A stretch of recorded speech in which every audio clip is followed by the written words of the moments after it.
창세기 6장 1절에서 22절 말씀 찾으셨으면 한 절씩 교독하시겠습니다. 제가 먼저 읽습니다. 사람이 땅 위에 번성하기 시작할 때에 그들에게서 딸들이 나니 하나님의 아들들이 사람의 딸들의 아름다움을 보고 자기들이 좋아하는 모든 여자를 아내로 삼는지라. 여호와께서 이르시되 나의 영이 영원히 사람과 함께 있지 아니하리니 이는 그들이 육신이 됨이라. 그러나 그들의 날은 120년이 되리라 하시니라.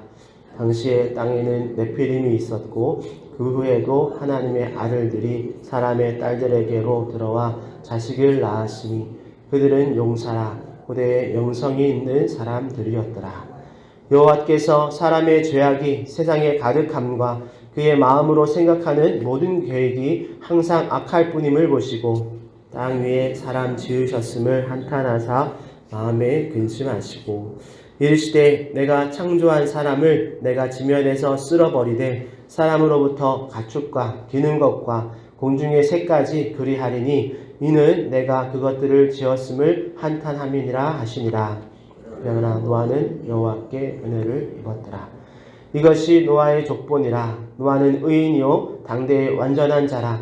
그는 하나님과 동행하였으며 세 아들을 낳았으니 셈과 함과 야벳이라.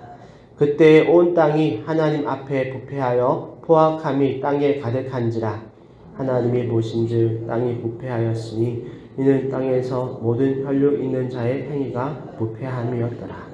하나님이 노아에게 이르시되 모든 혈육 있는 자의 포악함이 땅에 가득함으로 그 끝날이 내 앞에 이르렀으니 내가 그들을 땅과 함께 멸하리라.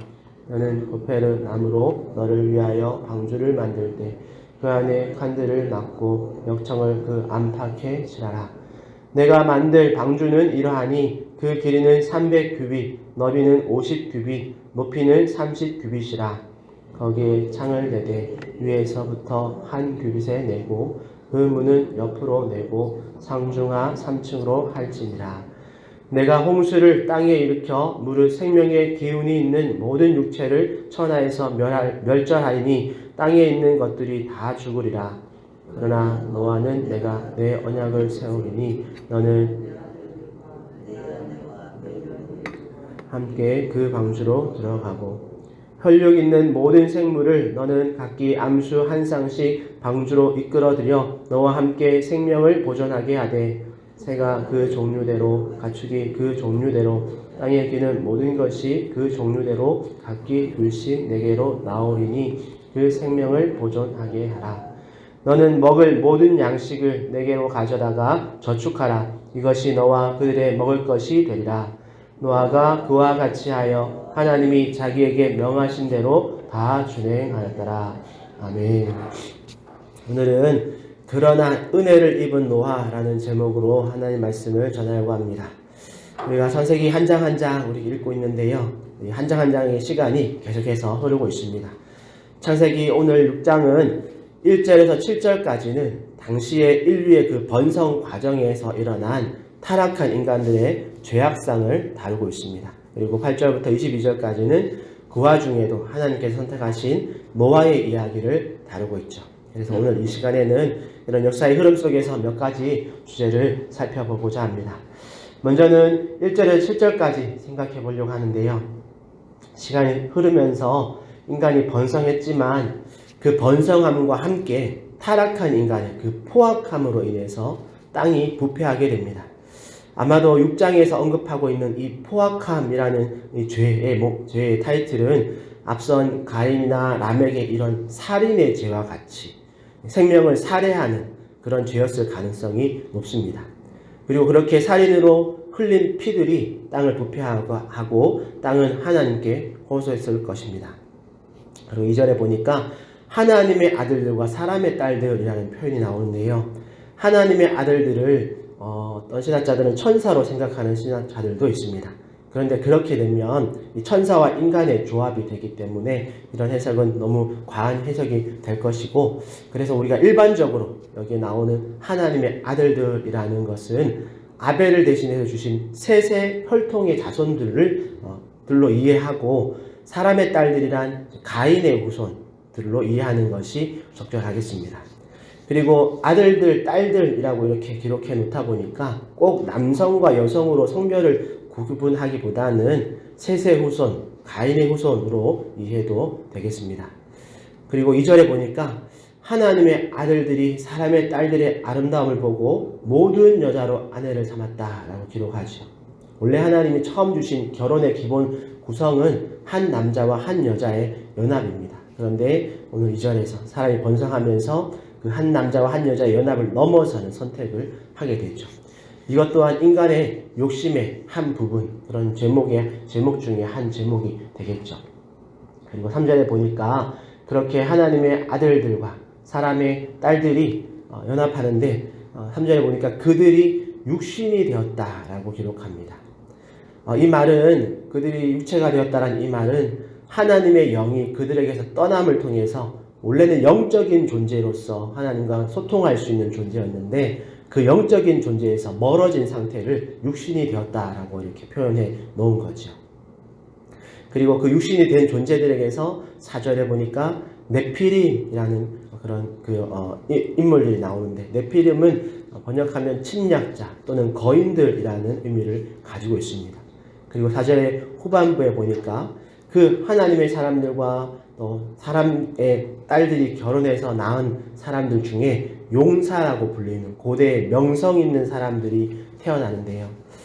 이런 말로 인해서 네피림이나 또 고대의 용사들 이런 표현을 통해서 이들이 뭔가 엄청 능력이 있고 힘 있는 존재 같아 보이지만 여러분 아무리 힘 있고 능력이 있어도 하나님의 아들들이 사람의 딸들과 결혼해서 낳은 자들은 결국 사람의 자녀들이 되어지는 거지. 그러니까 하나님의 아들들이라는 그 영적인 존재의 타이틀을 잃어버리게 된다는 말입니다. 사람의 후손으로 전락한 자들이다라는 거죠. 하나님의 아들들과 사람의 딸들의 연합에서 특이한 점은 결국엔 사람의 자녀들이 되어버렸다는 겁니다. 이것이 또한 죄의 능력입니다. 아무리 훌륭한 하나님의 자녀들도 사람의 자녀들과 결혼하면 사람의 자녀들이 되어버린다라는 거죠. 그만큼 죄의 전염성과 파괴성은 강력하다라는 말입니다. 그래서 나중에 모세의 율법에 가면 모세에게 주신 율법에 보면 이방인들과의 혼인을 엄격히 금지했던 것이 그런 이유도 있겠죠. 그리고 5절 6절의 말씀에 보니까 사람의 죄악이 세상에 가득했다라고 기록하고 또 마음에 생각하는 모든 계획이 항상 악할 뿐임을 하나님이 보시고 결국엔 한탄 근심하셨다라고 기록되어 있는데요. 이 표현, 이런 감정적인 표현은 전에 한번 말씀드렸지만 신인 동형론적 표현이라고 해서 하나님의 그 감정의 상태를 인간의 모습에 빗대어서 이렇게 표현한 겁니다. 그러니까 하나님이 막 어떤 전전긍긍하면서 불안해하는 그런 하나님이 아니라 하나님의 마음이 그만큼 아프셨다라는 겁니다. 그리고 그렇게 아픈 마음을 가지고 그럼에도 불구하고 공의의 하나님께서 죄를 심판하시기 위해서 결국에는 7절의 말씀처럼 내가 이 사람 만든 것을 후회하고 또 이것을 지면에서 쓸어버리겠다라는 이제 판단을 하시게 되어지죠. 그런데 7절에 보니까 사람만 이렇게 진멸하시는 것이 아니라 가축과 기는 것과 공중의 새까지 다 진멸하실 계획을 잡습니다. 이것은 땅을 심판하는 것과 함께 모든 것, 땅 위에 있는 모든 것을 심판하시기 위한 하나의 표현이기도 하고 또 이런 가축, 기는, 공중의 새까지를 왜 심판하셨나 생각해보면 인간의 돌봄과 통치의 대상이었던 그런 존재들을 함께 징계를 하시는 거죠. 또한 인간의 타락의 극한으로 가보면 거기에는 언제나 이런 성적인 타락이 있게 되어지는데 그 성적인 타락에서 가장 극한을 달리는 것이 수간입니다. 즉 짐승과 교합하는 그런 일들이죠. 그러니까 인간의 타락으로 짐승들도 부패했기 때문에 그래서 자연을 돌보고 발전시켜야 할 인간이 부패하니까 자연도 함께 부패해 버리니까 이것을 이제 하나님이 완전히 쓸어버리고 새롭게 시작할 계획을 가지시는 겁니다. 그만큼 이 노아의 때 인간의 타락 그리고 자연의 부패가 극에 달했고 하나님은 결국엔 이것을 다시 원점으로 돌리고자 하는 마음을 먹으십니다. 그런데 이렇게 정말 진흙 같은 어두움에 시기에 작은 희망의 빛이 8절에 드리우죠. 8절의 말씀을 보니까 아주 중요한 전환점을 이루는 그러나 노아는 여호와께 은혜를 입었더라 라는 말씀이 나옵니다. 여기서 참고로 노아가 갑자기 은혜를 입은 게 아닙니다. 어제도 잠깐 5장에서 우리가 보았지만 노아는 500세에 첫 아들을 낳습니다. 당대로 말하면 남들보다 한참 늦은 출산의 그런 기다림의 과정이 있었고 그리고 그렇지만 9절에 보니까 노아는 의인이요 당대의 완전한 자라. 여기서 완전하다라는 의미는 온전하다. 우리 지난 주일날 했었죠. 네. 흠이 없다라는 단어 의미입니다. 그러니까 당대의 흠이 없는 자다. 그리고 그는 하나님과 동행하였다라는 평가를 받습니다. 그리고 11절 또 13절에서는 당시의 사람들의 제목의 큰 제목 타이틀이 바로 포악함인데요. 포악함, 히브리어로 하마스라고 합니다. 그래서 가인의 살인, 라멕의 살인, 그리고 라멕 때는 자신의 그 살인을 노래로 만들어서 광고를 하면서 사람들이 자신을 두려워하도록 조장하고 그것으로 자신의 입지를 구축하기도 했음을 우리가 감안해 보면 노아 시대에도 자신의 힘과 능력으로 약한 자들을 굴복시키고 포악함으로 지배하는 그런 것들이 일반화되었던 것 같습니다. 그러니까 하나님을 닮은 그런 선한 인격은 점점점 흐려지고 그냥 약육강식, 육신이 되었다라는 표현처럼 그냥 짐승 같은 시대가 되어버린 거죠. 그런데 노아는 그런 시대의 흐름을 따르지 않고 그렇게 하지 않았다라는 말입니다. 그런 포악함, 그런 것에서 흠이 없는 존재로. 그리고 500세 때까지 자녀가 없었으니까 상상해보면 주변에 여러 가지 조롱과 업신여긴이 심했을 수도 있겠죠. 그런데 노아는 그런 상황들, 다른 사람들의 어떤 그런 태도나 그런 모습들을 당시의 일반적인 그런 포악함으로 반응하지 않았던 거죠. 조롱과 어떤 업신여김이 심할수록 노아는 더욱 하나님을 의지했고 그러면서 경건이 훈련되어지고 나중에는 하나님의 구원의 사명을 받을 만한 그런 온유한 자로 온전한 흠이 없는 인물로 잘 준비되었던 겁니다. 그래서 결국 13절부터 21절에 보니까 하나님은 이 노아와 그의 가문의 자녀들에게 구원의 방주를 만들 것을 명령하시고 그렇게 사명을 맡기시고 하나님의 그런 상세한 계획, 방법까지도 다 알려주시는 거죠. 그리고 22절에서 노아가 그와 같이 하여 하나님의 말씀에 순종해서 하나님이 자기에게 명령하신 대로 다 준행하였더라 라고 기록을 하면서 6장을 마칩니다. 그러니까 하나님은 노아를 아셨던 거죠. 세상과 다른 그런 온전한 삶을 사는, 온유한 삶을 사는 그런 노아를 500년 동안 교제하면서 눈여겨보셨고 그와 교제하면서 하나님을 그가 더 의지하고 그러면서 어려움을 극복하는 노아에게 하나님이 사명을 맡기신 겁니다. 그리고 노아는 하나님의 말씀 앞에 순종함으로 사명을 감당했던 거죠. 그 사명 감당함은 우리 또 뒤에 나오는 말씀들에서 더 구체적으로 다루게 될 겁니다. 오늘날에도 하나님은 이런 다양한 상황 속에서 노아와 같은 그런 사명자를 찾으십니다. 하나님께서 분명 노아의 홍수 이후로는 물질의 언약을 통해서 내가 다시는 물로 인류 전체를 심판하지 않겠다라고 약속하셨기 때문에 오늘날 우리가 노아와 같이 그런 방주를 지을 일은 없겠지만 문자적인 어떤 방주만 아니라 오늘날의 성도들은 각자에게 주어진 그런 상황에서 방주와 같은 역할을 사명으로 받는 자들입니다. 그러니까 오늘날 성도된 우리는 이런 구원의 방주를 하나님의 말씀에 순종함으로 하나씩 또 차근차근 만들어가고 있는 중이겠죠. 그리고 이 구원의 방주가 완성되어지고 하나님의 때가 되면 거기에 하나님께서 예비한 영혼들을 불러 모아서 태우시는 겁니다. 그리고 죄악으로 가득한 그 상황들 속에서 그들을 구원해내는 일을 오늘날 우리 모든 성도들에게 동일하게 주어진 것을 여러분 기억하시기를 바랍니다.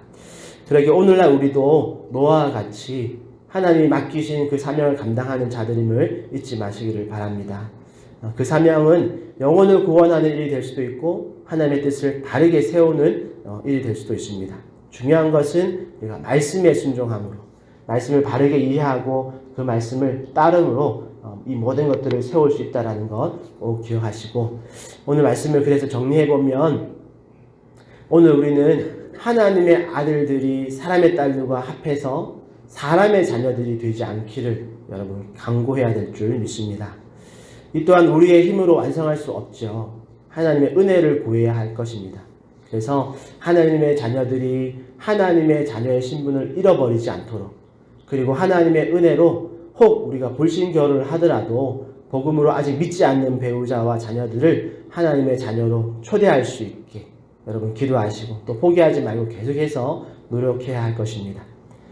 다시 한번 말씀드립니다. 네피림, 당대의 용사가 되는 것이 중요한 것이 아닙니다. 아무리 대단한 사람이 되어도 하나님의 자녀라는 그런 정체성을 잃어버리면 아무것도 아닌 거죠. 그냥 헛인생 사는 겁니다. 그렇게 오늘날 저와 여러분들은 노아와 같은 그런 성도가 되시기를 축복합니다. 그런데 그냥 노아가 갑자기 되었다라고 하지 않았죠. 500세가 되어지도록 기도의 응답이 지연되어지고 그럴수록 더 노아는 하나님을 의지하고 하나님과 동행하면서 세상의 풍조를 쫓지 않을 때에 하나님은 그런 사람에게 하나님의 사명을 맡기셨던 것. 그래서 100년이 가까운 방주 만들기를 노아는 끝까지 사명을 감당할 수 있었던 거죠. 그러게 사랑하는 성도 여러분, 하나님께서는 오늘 우리에게도 각자에게 맞는 그런 사명을 주십니다. 그 사명이 크든 작든 우리가 순종함으로 하나님을 더 의지함으로 또 그 사명을 잘 감당하며 나갈 때 그것이 우리에게 유익이 되어지고 또 진정한 복이 되는 줄 믿습니다. 여러분, 세상의 풍조에 휩쓸려서 우리도 포악하게 되고 우리의 욕심에 극한을 달리고 우리도 음란과 어떤 방탕의 종이 되면 결코 하나님의 사명을 완수할 수 없다라는 점 꼭 기억하시고, 그러게 오늘 하루도 노아 홍수의 심판 전과 같은 그런 시대를 살아가는 우리 모든 성도님들이 정말 어둠 속에 빛 한 줄기와 같은 그런 노아의 기록처럼 그러나 하나님의 은혜를 입은 성도 누구누구로 불려지기를 축복합니다. 우리 각자의 자리에서 각자에게 주신 그 사명을 성실히 감당함으로써 영혼 구원의 사명과 하나님의 뜻을 이루는 그 사명을 넉넉히 감당하시는 우리 하전 충영교회 모든 성도님 되시기를 예수님의 이름으로 축복합니다. 기도하겠습니다. 하나님 감사합니다. 주님, 우리가 노아의 시대, 그 어두움의 시대, 그렇게 하나님의 아들들이라는 타이틀을 다 잊어버리고 육신만 남은 그런 짐승과 같은 시대를 살아갔던 그 상황에서도 하나님이 노아를 준비하시고 그 노아를 통해서 구원의 계획을 이루어 가시는 것을 보았습니다. 하나님, 오늘날 우리 모든 성도들도 그렇게 노아와 같이 세상의 풍조에 휩쓸리지 아니하고 그 속에서도 하나님의 선하심과 또 하나님의 또 성품을 닮아서 온유한 성품을 잘 유지할 수 있는 그 성품으로 경건을 훈련하며 주님의 사명을 감당하는 자들로 잘 준비되게 하여 주시옵소서. 그렇게 우리에게 주신 각자의 자리에서 우리에게 맡기신 사명을 하나씩 하나씩 차근차근 우리가 이루어 나가고 하나님의 말씀에 순종함으로 하나님이 주신 때에 한 영혼 한 영혼 구원의 방주에 태우고 하나님의 영광을 드러내는 삶 살아갈 수 있는 우리 모든 성도들 되게 하여 주시옵소서. 감사하며 예수님의 이름으로 기도합니다. 아멘. 하늘에 계신 우리 아버지여, 이름이 거룩히 여김을 받으시오며 나라의 임하옵시며 뜻이 하늘에서 이룬 것 같이 땅에서도 이루어지이다. 오늘날 우리에게 일용할 양식을 주옵시고 우리가 우리에게 죄 지은 자를 사하여 준 것 같이 우리 죄를 사하여 주옵시고 우리를 시험에 들게 하지 마옵시고 다만 악에서 구하옵소서. 대개 나라와 권세와 영광이 아버지께 영원히 있사옵나이다. 아멘. 그 말씀 생각하시면서 우리도 노아와 같이 이 어둠의 시대에 또 하나님의 사명 감당하는 온유한 자들로, 구별된 자들로, 거룩한 자들로 세워지게 달라 기도하시고 여러분 개인의 기도 제목과 또 우리 하나님들을 위해서 기도해 주시고 또 우리 주일 준비 잘 할 수 있도록 여러분 주님 한번 찾고 동성으로 기도하며 나가겠습니다. 주여